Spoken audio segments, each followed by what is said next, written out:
এখন আমরা আলোচনা করব পরিচ্ছেদ ১৮ নিয়ে। পরিচ্ছেদ ১৮ তে কি আছে? পরিচ্ছেদ ১৮ তে আছে বিশেষ্য।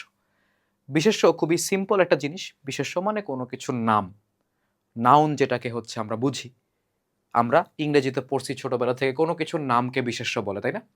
তো আমরা ডেফিনিশনটা যদি দেখি তাহলে জিনিসটা একটু ক্লিয়ার হবে। যেসব শব্দ দিয়ে ব্যক্তি, ব্যক্তি মানে কোনো মানুষের নাম। ঠিক আছে? ধরো মেসি, রোনালদো, নেইমার, তানভীর এগুলা ব্যক্তির নাম। প্রাণী। প্রাণী বলতে হচ্ছে কোনো একটা প্রাণী ধরো বাঘ, ভাল্লুক, ঘোড়া, গরু, ছাগল ইত্যাদি। স্থান ঢাকা, চট্টগ্রাম, রাজশাহী, পদ্মা। পদ্মাও কিন্তু একটা স্থান। কেন? পানি তো মনে করো একটা বস্তু, তাই না? এটা তো আর বাতাস না। পদ্মা একটা স্থানের নাম। তো তারপরে আছে তোমার ধরো বস্তু। বস্তু বলতে ধরো এই যে আমি যদি বলি যে শার্ট বা চশমা বা হচ্ছে প্যান্ট, জুতা ইত্যাদির নাম। ধারণা ও গুণের নাম।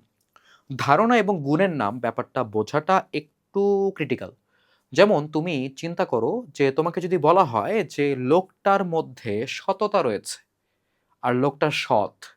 ওকে, লোকটা সৎ আর লোকটার মধ্যে হচ্ছে সততা রয়েছে। যখন আমরা বলতেছি লোকটি সৎ, তখন এই সৎ দিয়ে গুণ বোঝায়, ঠিক আছে? লোকটার গুণ বোঝায়। আর যখন বলি লোকটার মধ্যে সততা রয়েছে, তখন এই সততা দিয়ে ওই গুণের নাম বোঝায়। ওকে, যেমন অনেস্ট আর অনেস্টি, ঠিক আছে? তো দেখো, যখন বলি হচ্ছে সততা, সততা হচ্ছে সৎ থাকার গুণের নাম। সততা হচ্ছে সৎ থাকার গুণের নাম। মানে যখন আমি বলতেছি যে হচ্ছে তোমার সৎ, ওই সৎ দিয়ে গুণ বোঝায়। আর যখন আমি বলি সততা, তখন ওই সৎ থাকার গুণের নামকে বোঝায়। আর যখন গুণের নাম বোঝায়, তখন সেটা বিশেষ্য হয়ে যায়। এটাই হচ্ছে প্যাচ এই জায়গাতে। যেমন দেখো এখানে এক্সাম্পল আছে যে নজরুল ব্যক্তির নাম, বাঘ প্রাণীর নাম, ঢাকা স্থানের নাম, ইট বস্তুর নাম।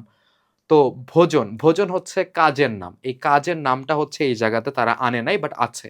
ওকে। তো কাজের ধারণা তোমরা বলতে পারো, সততা হচ্ছে গুণের নাম। এই সবকিছুই হচ্ছে আমরা এখানে সিরিয়াল বাই সিরিয়াল দেখব। দেখো, বিশেষ্য আমরা এখানে জানবো ৬ প্রকার। কত প্রকার? ৬ প্রকার। ভাইয়া এই বইয়ে এত প্রকার পড়ছি, ওই বইয়ে এত প্রকার পড়ছি। আবারও বলি, তোমাদের প্রশ্ন সবসময় বোর্ড বইয়ের ভিতর থেকে হবে, বাইরে থেকে হবে না। ওকে। তো বিশেষ্য সাধারণত ৬ প্রকার। নাম বিশেষ্য, জাতি বিশেষ্য, বস্তু বিশেষ্য, সমষ্টি বিশেষ্য, গুণ বিশেষ্য, ক্রিয়া বিশেষ্য। ওকে, তো আমরা নাম বিশেষ্য দিয়ে হচ্ছে শুরু করব। নাম বিশেষ্যতে তোমরা দেখতেই পাচ্ছ যে কোনো ব্যক্তি বা কোনো স্থান বা কোনো দেশ বা কোনো কাল, কাল বলতে এই জায়গাতে সময় বোঝায়, টাইম, ওকে, বা কোনো সৃষ্টি মানে কোনো একটা বই বা কোনো একটা ভাস্কর্য বা কোনো একটা ভবন যেটা তৈরি করা হয়েছে, কেউ সৃষ্টি করেছে। ওকে, তো সেগুলার নামকে আমরা বলবো হচ্ছে নাম বিশেষ্য। কিন্তু এই জায়গাতে একটা জিনিস আমাদেরকে মনে রাখতে হবে। যদি আমি বলি ভবন, যদি আমি বলি ভবন, তাহলে হচ্ছে তোমার নাম বিশেষ্য হবে না। কারণ নাম বিশেষ্য সেগুলাই হবে যেগুলো একদম সুনির্দিষ্ট নাম বোঝায়। সুনির্দিষ্ট নামকে নাম বিশেষ্য বলা হয়। মানে একদম নির্দিষ্ট, স্পেসিফিক করে একটা জিনিসের নাম বলতে হবে। যেমন তোমাকে যদি বলা হয় কলম, তাহলে হবে না। তোমাকে বলতে হবে ম্যাটাডোর কলম। তখন হচ্ছে এটা নাম বিশেষ্য হবে ম্যাটাডোর কলম বললে। সহজ এক্সাম্পল যদি আমি তোমাদেরকে দেই, যদি বলা হয় মানুষ, তাহলে সেটা হয়ে যায় তোমার সাধারণ বিশেষ্য বা জাতি বিশেষ্য, কমন নাউন। আর এই যে নাম বিশেষ্য দেখতে পাচ্ছ, এটা হচ্ছে প্রপার নাউন, যেটা ইংরেজিতে আমরা পড়ি। ওকে, তো এই প্রপার নাউনটা হচ্ছে একদম নির্দিষ্ট মানুষের নাম হতে হবে। যদি বলা হয় মানুষ, তাহলে সেটা কিন্তু নাম বিশেষ্য হবে না, সেটা জাতি বিশেষ্য হয়ে যাবে। বলতে হবে ধরো করিম, রহিম, জব্বার, নির্দিষ্ট মানুষের নাম বলতে হবে। নির্দিষ্ট করে বললে তখনই হচ্ছে সেইটা তোমার হবে নাম বিশেষ্য। ধরো যদি বলা হয় গরু, গরু বললে এটা নাম বিশেষ্য হবে না, গরু হয়ে যাবে জাতি বিশেষ্য, কমন নাউন। বলতে হবে লালি, গরুর নাম যেমন লালি হয়, ঠিক আছে? তো এই লালি বলতে হবে। তো লালি হচ্ছে কোন একটা গরুর এক্সাক্ট নাম, কোন একটা গরুর এক্সাক্ট একটা গরুর হচ্ছে নাম।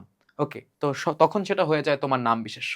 ওকে, আরো হচ্ছে আমরা এটা দেখবো, যেমন দেখো ব্যক্তি নাম, যেমন হাবিব, মানুষ বললে হবে না, হাবিব একজন ব্যক্তির নির্দিষ্ট নাম। সজল, লতা, শম্পা এগুলো হচ্ছে তোমার নাম বিশেষ্য। স্থান নাম, যদি বলা হয় জেলা, তাইলে কিন্তু নাম বিশেষ্য হবে না। যদি বলা হয় দেশ, তাহলে কিন্তু নাম বিশেষ্য হবে না। যদি বলা হয় জাপান, তখন হবে নাম বিশেষ্য, নির্দিষ্ট একটা দেশের নাম। যদি বলা হয় ঢাকা, নির্দিষ্ট একটা জেলার নাম, তখন গিয়ে নাম বিশেষ্য হবে। ঢাকা, বাংলাদেশ, হিমালয়। যদি বলা হয় পাহাড় পর্বত, নাম বিশেষ্য হবে না, জাতি বিশেষ্য হবে। নির্দিষ্ট একটা পর্বতের নাম বলতে হবে, হিমালয়। যদি বলা হয় নদী, তাহলে নাম বিশেষ্য হবে না, জাতি বিশেষ্য হবে। নির্দিষ্ট একটা নদীর নাম যদি বলে পদ্মা, মেঘনা, যমুনা, কর্ণফুলী, সুরমা, তাহলে হচ্ছে হবে তোমার নাম বিশেষ্য। কাল নাম, কাল নাম মানে সময়। যেমন হচ্ছে একটা নির্দিষ্ট বারের নাম, সোমবার, রবিবার, শনিবার, শুক্রবার। একটা নির্দিষ্ট মাসের নাম যদি বলা হয় বার বার যদি বলা হয় তাহলে কিন্তু নাম বিশেষ্য হবে না। শনিবার যদি হয় তাহলে হবে। ওকে। যদি বলা হয় মাস তাহলে কিন্তু নাম বিশেষ্য হবে না। যদি বলা হয় বৈশাখ মাস, বৈশাখ তাহলে নির্দিষ্ট করে একটা মাসের নাম যেহেতু বলতেছি তখন গিয়ে এটা তোমার কি হবে নাম বিশেষ্য হবে। যদি বলা হয় তোমার মাস থেকে আসে জানুয়ারি, রমজান দেখো নির্দিষ্ট একটা মাসের নাম। ওকে।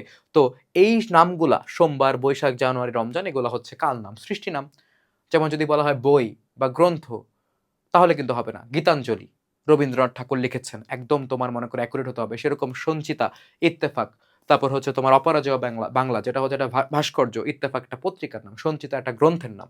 তো সৃষ্টি নাম মানে কি? এটা কেউ লিখেছে বা কেউ তৈরি করেছে, সৃষ্টি করেছে, তাই এগুলো হচ্ছে সৃষ্টি নাম। তাই একদম নির্দিষ্ট যে নামগুলো আছে সেগুলোকে আমরা বলবো নাম বিশেষ্য। জাতি বিশেষ্য মানে কি? নির্দিষ্ট করে বলবে না, অনির্দিষ্ট করে সবগুলাকে একসাথে মানে সবাইকেই বোঝাবে।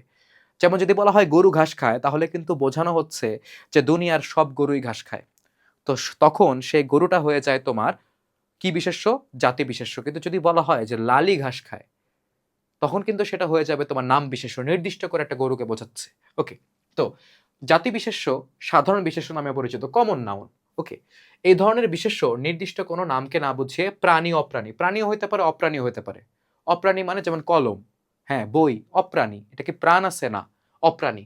তো এগুলার সাধারণ নামকে বোঝায়। যদি বলা হয় বই পড়লে মঙ্গল হবে, দুনিয়ার সব বইকে বোঝানো হচ্ছে। পার্টিকুলারলি যদি বলা হয় কুরআন, কুরআন শরীফ তখন কিন্তু এটা নাম বিশেষ্য হয়ে যাবে, একটা নির্দিষ্ট বইকে বা গ্রন্থকে বোঝাচ্ছে।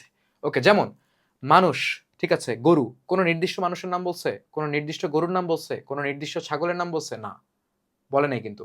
তো এই যে মানুষ সব মানুষকে বোঝায়, গরু সব মানুষকে বোঝায়, ছাগল সব মানুষকে বোঝায়, ফুল সুন্দর সব ফুলকে বোঝানো হচ্ছে, ফল খেতে মজা সব ফলকে বোঝানো হচ্ছে, নদীতে পানি থাকে সব নদীকে বোঝানো হচ্ছে, নদী গিয়ে সাগরে পড়ে সকল সাগরকে বোঝানো হচ্ছে, পর্বত অনেক উঁচু হয় সকল পর্বতকে বোঝানো হচ্ছে। ওকে। বস্তু বিশেষ্য মানে ম্যাটেরিয়াল নাউন, যেটা আমরা ইংরেজিতে পড়ছি ম্যাটেরিয়াল নাউন মানে সব ধরনের বস্তুকে বোঝানো হয়, বস্তুর নাম। যেমন দেখো কোনো দ্রব্য বা বস্তুর নামকে বস্তু বিশেষ্য বলে। ইট বস্তু, লবণ বস্তু, আকাশ কেমনে বস্তু হইলো ভাই? আকাশ কি হাওয়ায়? মানে আকাশের মধ্যে কিছু নাই? না। আকাশ কি দিয়ে তৈরি? গ্যাস দিয়ে তৈরি। বাতাস থাকে, বাতাস যেটাকে আমরা বলি। ঠিক আছে? বিভিন্ন ধরনের গ্যাস দিয়েই তো আকাশ তৈরি, তাই না? তো এটা একটা বস্তু। তারপর টেবিল বস্তু, বই বস্তু ইত্যাদি। সমষ্টি বিশেষ্য। Okay. Collective noun, collective noun, collective নাউনটা আসলে কি সমষ্টি বিশেষ্য বলতে আসলে তোমার এক টাইপের অনেকগুলাকে একসাথে বোঝায়, এক টাইপের। যেমন যদি তোমাকে বলা হয় সৈন্যদল তার মানে কি এই জায়গাতে অনেকগুলা সৈনিককে একসাথে বোঝানো হচ্ছে। যদি তোমাকে বলা হয় ক্রিকেট দল তার মানে কি 11 জন প্লেয়ারকে একসাথে বোঝানো হচ্ছে। যদি তোমাকে বলা হয় মিছিল অনেক মানুষকে একসাথে বোঝানো হচ্ছে। যদি তোমাকে বলা হয় সমিতি, সমিতি কারা তৈরি করে? অনেকগুলা মানুষ একসাথে মিলেই তো সমিতি তৈরি করে। ঠিক আছে? সমিতি বিভিন্ন কাজ করে, হয়তো তোমার ওই জায়গাতে টাকা মানুষ জমা রাখে বা লোন দেওয়া নেওয়া হয় ইত্যাদি হয়। তো দেখো কোনো এই ধরনের বিশেষ্য দিয়ে ব্যক্তি বা প্রাণীর সমষ্টিকে বোঝায়। সমষ্টি, সমষ্টি মানে কি অনেকগুলাকে একসাথে করাকে সমষ্টি বলে। যেমন যোগ করলে যেটা হয়। সমষ্টি মানে অনেকগুলাকে একসাথে। ওকে। তো যেমন জনতা, জনতা বলতে অনেক মানুষকে একসাথে বোঝায়। ঠিক আছে? তারপর পরিবার, পরিবার বলতে কি একাধিক মানুষকে একসাথে পরিবার বলে। তোমার পরিবারে ১০ জন আছে, ১০ জনকে একসাথে আমরা পরিবার বলতেছি। যখন বলবো যে ফ্যামিলি বা পরিবার ওই ১০ জনকেই বোঝানো হয়। ঝাঁক, যেমন এক ঝাঁক পাখি। এক ঝাঁক পাখি। মানে কি অনেকগুলা পাখিকে একসাথে বোঝানো হচ্ছে। বাহিনী, সেনাবাহিনী অনেকগুলা সৈন্যকে একসাথে বোঝানো হচ্ছে। মিছিল যেটা তোমাদেরকে বললাম এগুলা হচ্ছে কি সমষ্টি বিশেষ্য। এখন চলো একটু কনফিউজিং আলোচনা করি। গুণ বিশেষ্য। গুণের নামকে, গুণের নামকে সহজ ভাষায় এই ডেফিনেশনে পড়ে যাও। গুণের নামকে গুণ বিশেষ্য বলে। কোন গুণের নামকে গুণ বিশেষ্য বলে। ওকে। কোন গুণের নামকে তোমার গুণ বিশেষ্য বলে। একটা গেল। দ্বিতীয়ত হচ্ছে তোমার কোনো ফিলিংস বা ইমোশন, অনুভূতির নামকে, তোমার ভিতরে যেটা কাজ করে, যেটা ধরা যায় না, ছোঁয়া যায় না, শুধু ফিল করা যায়, কোনো ফিলিংস বা ইমোশনের নামকেও হচ্ছে তোমার গুণ বিশেষ্যের মধ্যে ফেলা হয়। দুইটা জিনিস বুঝলাম।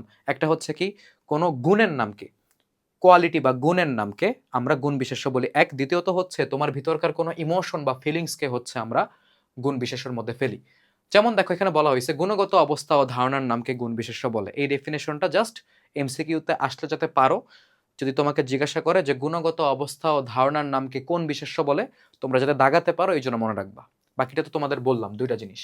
যেমন দেখো সরলতা, সরল বা সিম্পল, সিম্পলিসিটি, হ্যাঁ, সরল একটা গুণ।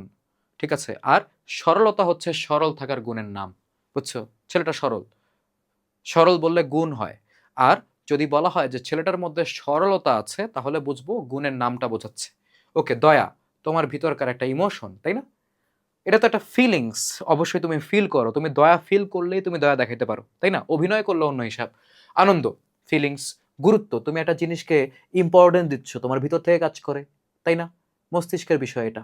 ওকে, এই গুরুত্বটা কিন্তু ধরা যায় না, ছোঁয়া যায় না, ফিল করা যায়। ওকে, দীনতা। দীনতা হচ্ছে ধরো দরিদ্র থাকার অবস্থার নাম। এটা একটা দোষ, গুণ না এটা। দীনতা মানে হচ্ছে কেউ দরিদ্র। ওকে, তার মধ্যে দারিদ্র্য আছে তার মধ্যে বা তার দারিদ্র্য আছে, সে হচ্ছে গরিব। ওকে, তো ওই গরিব থাকার অবস্থাটাকে আমরা বলি দীনতা। ওকে, তো এই গরিব থাকার অবস্থা বা গরিব থাকার যে দোষ, সেই দোষটার নাম হচ্ছে দীনতা। ধৈর্য, এটা অবশ্যই কি একটা ভিতরকার জিনিস যেটা তুমি ফিল করো। ওকে, গুণের নামও হইতে পারে, এটা ফিল করো তুমি, এটা তুমি ফিল করতে পারো। ওকে, পেশেন্স বাইরে থেকে দেখা যায় না, ধরা যায় না, ছোঁয়া যায় না, এটা তোমার ভিতর থেকে আসে। এগুলাকে আমরা বলবো গুণ বিশেষ্য, ক্রিয়া বিশেষ্য। আরেকটা কনফিউজিং জিনিস, কারণ কি ভাই, কাজ করলে তো ক্রিয়া হয়, ক্রিয়া বিশেষ্য আবার কি? কাজের নামকে ক্রিয়া বিশেষ্য বলে। কাজের নামকে ক্রিয়া বিশেষ্য বলে। এখানে এক্সাম্পল গুলা কনফিউজিং, সবগুলা বুঝাই দিব, কোনো সমস্যা নেই। যে বিশেষ্য দিয়ে কোনো ক্রিয়া বা কাজের নাম বোঝায় তাকে ক্রিয়া বিশেষ্য বলে, বুঝলাম। যেমন দেখো, পাঠ করা। পাঠ করা হচ্ছে কাজ, ক্রিয়া। কাজ করা বোঝালে ক্রিয়া হয়, পাঠ করা হচ্ছে ক্রিয়া। আর যদি বলা হয় পঠন, পঠন হচ্ছে ওই পাঠ করার কাজের নাম, তাই পঠন হচ্ছে তোমার ক্রিয়া বিশেষ্য। ভোজন, খাওয়া। ঠিক আছে, খাওয়া, খাচ্ছি, খেয়েছি, এটা হচ্ছে কাজ। খাওয়ার কাজের নাম হচ্ছে ভোজন, খাওয়ার কাজের নাম হচ্ছে ভোজন, তাই ক্রিয়া বিশেষ্য। শয়ন, শুয়ে থাকা, শুয়ে পড়া, শুয়ে আছি, এগুলো হচ্ছে ক্রিয়া। আর এই শুয়ে থাকার কাজের নাম হচ্ছে শয়ন। হ্যাঁ, শয়ন। তারপর হচ্ছে করা। এখন তুমি বলো যে ভাই করা কি? করা তো ক্রিয়ার মতো লাগতেছে না। যদি আমি বলি যে করা হয়েছে বা করা হচ্ছে বা করা হবে বা করা হয়েছিল, এই পুরোটা পড়লে ক্রিয়া হয়, এছাড়া কিন্তু ক্রিয়া হয় না ভাইয়া। তাইলে করা কি? করা ক্রিয়া বিশেষ্য। ওকে, করানো, সেম, করানো হয়েছে, করানো হবে, করানো হয়েছিল, করানো হতে পারে। ওকে, তো এইগুলো যদি বলা হয় তাহলে হচ্ছে ক্রিয়া হবে। করানো কি তাইলে? করানো ক্রিয়া বিশেষ্য। ওকে, যেমন দেখো, পাঠানো হয়েছে, পাঠানো হবে, এরকম যদি হয়েছে, হবে ইত্যাদি অ্যাড করি তখন ক্রিয়া হয়, কাজ বোঝায়। আর পাঠানো হচ্ছে তোমার ক্রিয়া বিশেষ্য। নেওয়া, নেওয়া কিন্তু তোমরা মনে করবা যে ভাই এটা তো কাজ না, এটা ক্রিয়া না। এটা যদি বলা হয় নেওয়া হবে, নেওয়া হচ্ছে, নেওয়া হয়েছে, নেওয়া হয়েছিল, ঠিক আছে, এটা বললে হচ্ছে তোমার ক্রিয়া হবে। তো আমরা আশা করি ডিফারেন্সটা বুঝতে পারছি। চলো আমরা এখানে এক্সারসাইজটা দেখি, অনুশীলনী। যেসব শব্দ দিয়ে কোনো কিছুর নাম বোঝায় বিশেষ্য বলে। ওকে, বাক্যে, মানে ক হচ্ছে অ্যান্সার, বাক্যে ব্যবহারের সময় বিশেষ্যর সঙ্গে কি কি যুক্ত হতে পারে? বলো দেখি। এটা কি তোমরা কেউ জানো? এটা তোমরা কেউ জানো যে কি কি যুক্ত হয়? বিভক্তি, নির্দেশক বচন, বিশেষ্য, বিশেষণ, সর্বনাম, বিশেষণ, অব্যয়, ক্রিয়া, অনুসর্গ, নির্দেশক, বিশেষ্য। ঠিক আছে, কোনটা যুক্ত হইতে পারে? এটা কিন্তু বইয়ের মধ্যে নাই।